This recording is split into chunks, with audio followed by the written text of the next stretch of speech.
હવે સારી કઈ ટેવ પાડવાની? તો સારી ટેવમાં સવારે પહેલા ઉઠીને બ્રશ કરવું, દાંત સાફ કરવા, નિયમિત સ્નાન કરવું એટલે કે નાહવું, હાથ ધોવા જમતા પહેલા, જમ્યા પછી, બરોબર?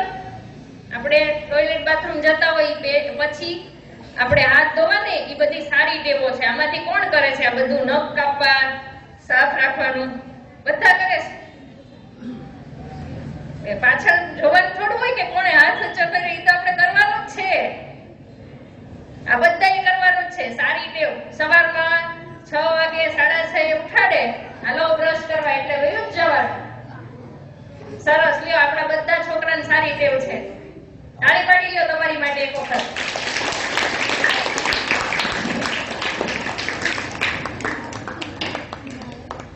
તમે બહુ સારું કામ કરી રહ્યા છો, બરાબર? અને આવી ટેવ રાખજો. બેઠા બેઠા તે શિસ્તમાં રહેવું ને, ઈ ટેવ જ છે. સરખા બેઠી જાવ. કોણ ગાણી કરે છે છોકરાઓની? અહીંયા વયા ભાઈબંધ, આપણે આગળ વયા, આગળ વયા. તો આ તારી પાછળ વાળો વયા, અહીંયા વયા, વયા આગળ વયા. બસ, એટલે તને તકલીફ ન પડે. ગળદી પડે જ ને, આ વયા આગળ બેઠી જાય. બસ પાથરે લંબેટ, પાથરે લંબેટ.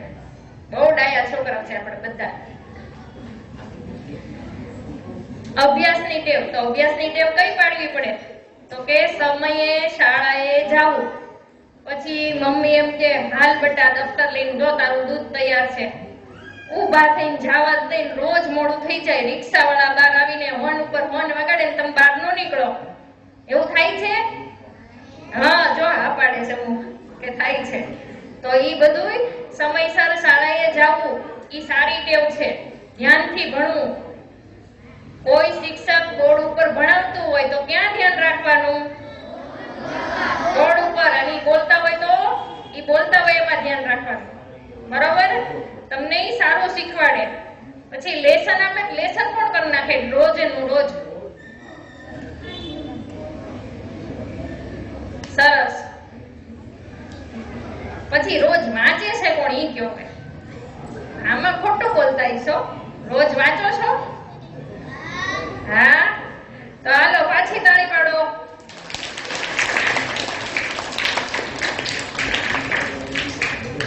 હવે જો, પેલા તો તમે સવાર ઉઠીને ગયા, પછી સ્કૂલે શું કર્યું ઈ આવી ગયું, બરોબર? અડધો દિવસ તો પૂરો થઈ ગયો. પણ અડધા દિવસમાં સવારથી ઉઠો કે રાત્રે સુવો ત્યાં સુધી ઘરમાં માતા પિતા, દાદા દાદી, શિક્ષક કે પછી કાકા કાકી, ભાઈ બેન મોટા હોય આપણીથી, એની હારે તમે કેવી રીતે રહ્યો છો ઈ જોવું પડે ને. તો જ આપણે સારા બાળકો કહેવાઈએ ને. તો માતા પિતા, દાદા દાદી બધાયનો આદર કરવાનો. આદર કરવાનો એટલે હું એમ નથી કહેતી રોજ પગે લાગો, પણ ઈ કઈ કહે તો એની સામુ નહીં બોલવાનું, બરોબર? ઈ કહે તો એકવાર કીધે માની જવાનું, ઈ આદર કહેવાય.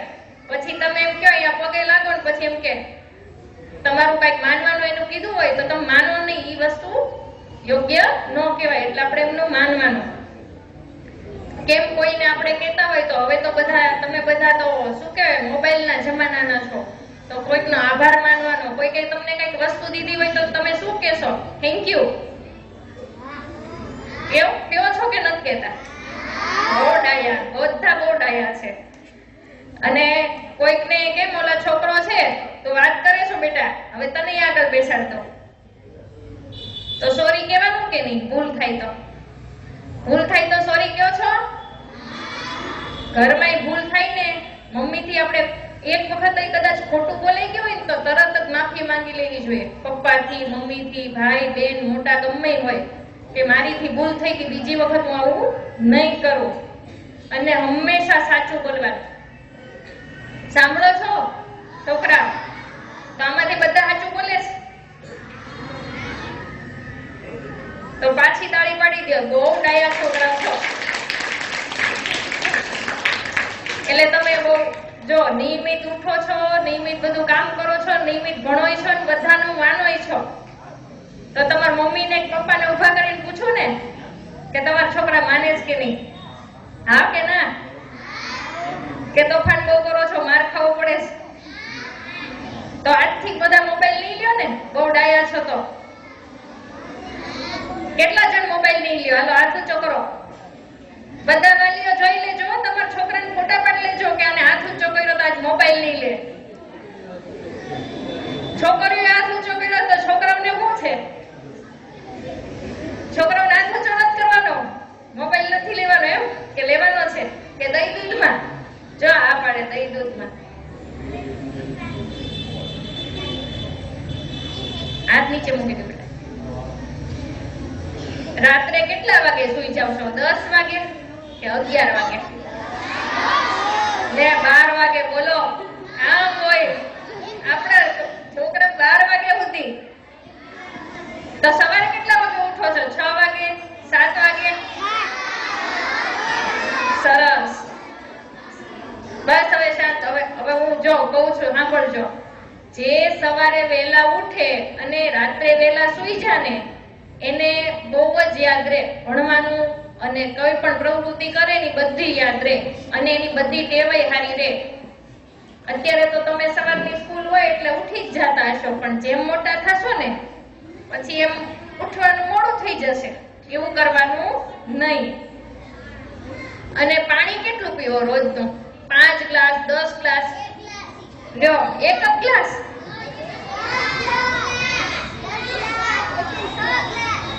છ ગ્લાસ? તો નિયમિત 10 ગ્લાસ તો પાણી પીવાનું, તે ઓછામાં ઓછું હો.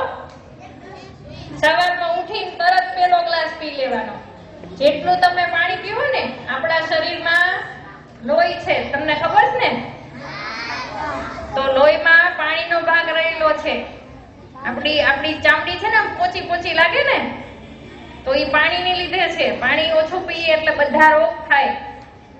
અને રોજ કલાક રમવાનું, પણ ગેમ નહીં, મોબાઈલમાં. દડાબેટ રમો, અડવાંતા રમો, કઈક છોકરા આજુબાજુ રમતા હોય એવું રમત રમવાની છે. મોબાઈલમાં ગેમ નહીં. કોણ ડેલી રમે છે? છોકરાઓએ હાથ ઊંચો કર્યો, છોકરીઓને નહીં. કેમ છોકરીઓ રમતી નથી? હાલો ભાઈ, એને મમ્મી પપ્પા એને રમાડજો, ડેલી કઈક રમે એવું કરો. હાલો હાથ નીચે. પોતાના ચોપડા, પુસ્તકો છે, પછી રમકડા અને કપડા, સ્કૂલેથી જઈને આવીને અહીંયા શૂઝ ઉલાડી દેવાનું, અહીંયા દફતર ઉલાડી દેવાનું. અને ચોપડાનું તો કઈ નક્કી જ ન હોય ક્યાં પડ્યા હોય. અહીંયા ધ્યાન દો બાળકો, બહાર શું મળે છે જોવા? મને પણ કયો, હું જોવા આવું. બોલો, બહાર કઈ જોવાનું છે? તાર બાજુવાળાને બોલાવ, શું જોવાનું છે અહીંયા બેટા? તો હું બધાને બતાડું, તમને કઈક સારું જોવા મળતું હોય તો.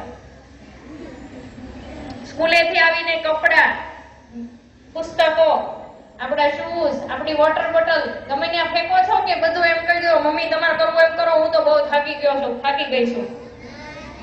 બહુડાયા તમે જ કરો છો? વાહ ભાઈ. જો આપણી અત્યારની મમ્મીઓને કેટલું શાંતિ છે, બધું છોકરાઓ જાતે જ કરે છે. તમને તો શાંતિ જ છે ને? અત્યારે બધા છોકરા જો એમ જ કે છે અમે જ બધું કરીએ છીએ. એટલે ઈ વ્યવસ્થિત રાખવાનું, આ બધી સારી ટેવ છે. તમારું પુસ્તકનું પૂઠું ફાટી ગયું હોય, પત્તા ફાટી ગયા હોય, અને પછી સ્કૂલમાંથી ફરિયાદ કરે છે ને કે પાકી નોટ ફાટી ગઈ છે, તો એવું થવું ન જોઈએ. અને દરેક કામ, જેમ કે ખાવાનું, એકવાર મમ્મી એમ કે જમવાનું થઈ ગયું છે, ટાઈમે જમી લેવાનું, પછી હું આવું છું, હા હું કરું છું, એવું કરવાનું નહીં. આમાંથી પડીકા કેટલા લોકોને ભાવે છે? ડેલી પડીકા જોવે, એને ઇનામ આપીશો. સંખ્યા વધી ગઈ ને? જો હવે હાથ નીચે. બરોબર? તો પડીકા તો ખાવાના જ નથી. આજથી તમારી મમ્મી એને સૂચના આપી દઈએ કે પડીકા માટે પૈસા નહીં આપે, પપ્પાય નહીં આપે. સાંભળો છો છોકરાઓ? પડીકા ખાવાના નથી. તો ઘરનો બધો ખોરાક ખાવાનો, નાસ્તો બનાવી દેશે મમ્મી, ચેવડો, શક્કરપારા ને બધું ઘરનું બનાવી દેશે. ખાશો ને? જોરથી બોલો. જો હવે બધી મમ્મીઓ ઉપર આધાર ને પપ્પા ઉપર પૈસા દેવાના નથી. એક દિવસ ઉધાર લાવીને પડીકો ખાશે, બીજે દિવસે દુકાનવાળો કહેશે કે આ પૈસા લઈને આવ તો જ પડીકો મળશે. એટલે હવે આપણા છોકરાઓએ તો ના પાડી દીધી. બહુ જ દયા છે કે પડીકા તો એ ખાવાના જ નથી અને એ ખાતાય નથી. બરોબર? એટલે તમારે નાસ્તો બનાવી દેવાનો એટલે પડીકા નહીં ખાય. હવે પંચશીલ, ભગવાન બુદ્ધે છે ને આપણને પંચશીલ આપેલા છે કે 5 શીલ. એ બધા માટે છે, નાના મોટા બધા માટે છે કે પંચશીલ નું તમે પાલન કરો ને તો જીવનમાં કોઈ દી તકલીફ ન પડે. સાચું બોલવાનું, સાચા સાથે રહેવાનું. હું બોલું પછી તમારે બોલવાનું છે. સાચું બોલવાનું અને સાચા સાથે રહેવાનું. બોલો.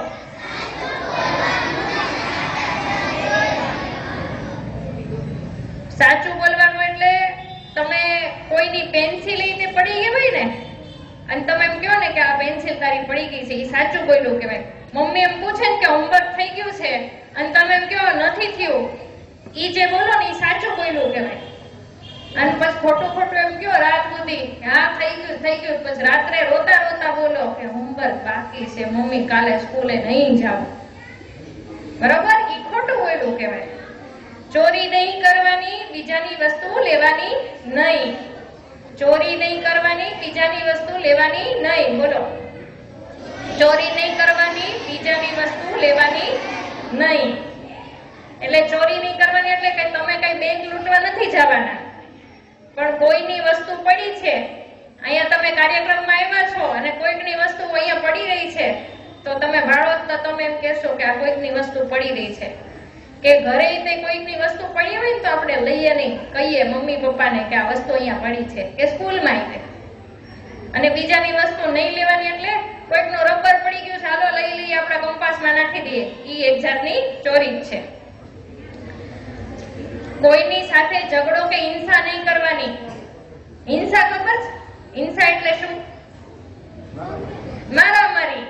ઈ તો બહુ આવે કયો ને, ઈ તો વાતે વાતમાં થઈ જાય. રિક્ષા ઉભા હોય ત્યાં બધા મારામારી જ કરવાની હોય, દબાદબી થતી હોય. સ્કૂલનો યુનિફોર્મ તો એવો કરીને આવ્યા હોય કે એક દિવસમાં કે ભણવા ગયા હતા કે યુદ્ધ લડવા ગયા હતા. બરોબર ને?